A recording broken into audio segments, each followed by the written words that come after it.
የሚጠቀሙት ማለት ነው አንድ ዙር ብቻ በቂ አይደለም ሁለት ሶስት አራት ጊዜ በአንድ ጊዜ የሚያደርጉ አሉ በቃ በጣም ትራንዛክሽን ኤስ ድረስ ያደርጋሉ ይሄ ግዴታ ነው ምክንያቱም ትራንዛክሽን የሚጠቅመው ቀደም ብዬሻለሁ ለኤጀንት ሊቭሽ ብለሽ የምታደርጊው ማለት ነው እና ምንድነው ይሄ ኮይን ማንቀሳቀስ ነው አላማው ይሄ አፕሊኬሽን ኮይን ማንቀሳቀስ ነው ያችን 30% ለማግኘት ሲል ቲሙን የሰጠንን መልሶ ትራንዛክሽን እኛ የሰጠን ራሱ ነው ላይቭ ላይ ቁጭ ብለን ነው እናገኘው ኢምፖርት ሰበሰብ ገባሽ እዛ ያገኘሽ ደግሞ ትራንዛክሽን ስታረጊ ሰጠሽ ላይ 30% ወስድን 70 መልሶ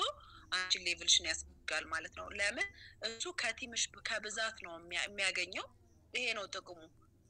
ጉዳት ደግሞ ምንም አይነት ጉዳት የለውም በቃ ኮይን ማንቀሳቀስ ነው 30% ይጠቀማል ስለዚህ በዚህ ትርፋማ ነው አንቺንም ጠቅሞ ራሱ ተጠቅሞ የቆየ አፕሊኬሽን ነው ማለት ነው እንደማንኛውም አፕ ማለት ነው ገብቶሻል አሁን ቲክቶክ ላይ ወደ 50% ነው የሚወስድባቸው ጊፍት ሲላላኩ ያ ማለት ተጠቅሞ ነው የጠቀማቸው ነው እዚህም ጋር እንደዛ ሌላው ከምንም አይነት ሃይማኖት ጋር ከምንም አይነት ቁማር ጋር ከምንም አይነት ተናል ነገርሽን የማይካ እጅግ በጣም የከበረ አፕ ነው እንስካየው ድረስ ማለት ነውና ይሄ ነው ሁለተኛው ጥያቄሽን በጣም ከይቅርታ ጋር አስቻለው ድገሚልኝ ሁለተኛው ጥያቄ ያው እኔ ለማን ነው ጊፍት የምሰጠው ጊፍቱስ ለምንድን ነው ማለት ማስታወቂያ ላይ ፕሮሞት ስታደርጉ ምንም አይነት ክፍያ የማይጠይቅ ስልክና ኢንተርኔት ብቻ የሚጠይቅ ነው አይደለም የምትሉት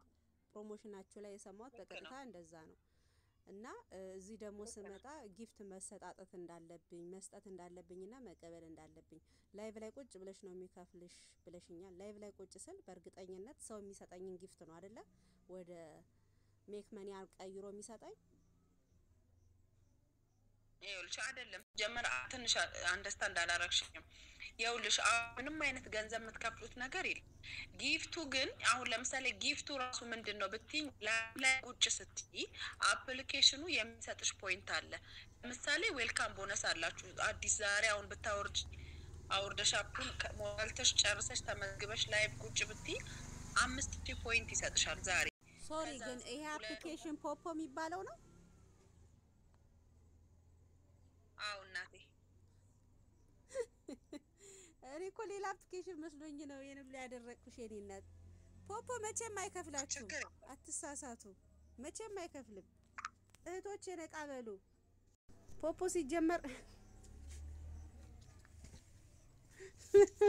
አያችሁ ምን አይነት ደደብ ነገር ነሽ ደደብ ነሽ እንዴ ሰማችሁ በይጂ ወደዛ ውጪ ሰነ ኮጅ ብለሽ ታዲያ ካኪ ማከክ የምትወዱት እናንተ እኮ ቅርታ ያምርኛይ በጣም በጣም የምትገርሚ ሴት ነሽ ሲጀመር ማይመለከትሽን አለፍልፊ ሲቀጥል ጭቃታ ሪሙቭ ነው ያኩሽ ያለው አያችሁ አይደለ ቁጭ ብለሽ ካኪ እንግዲህ ስትታይ ራሱ ይሁን ሽካክ ነገር ነሽ የሚወቅ አስወጡኝ ብሎ ካደረጉኝ ማለት ነው ምንም አይነት ኦንላይን የሚባል ስራ የለም እህቶቼ ንቁ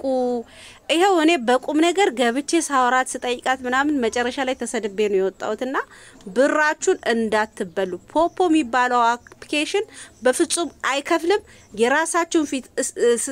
ስትከፍቱት ራሱ የፊት አሻራ ሰጣችሁ ነውና የምትከፍቱት ያንን የፊታችሁን አሻራ በሴክሱአሊ ነገር እያቀናበረ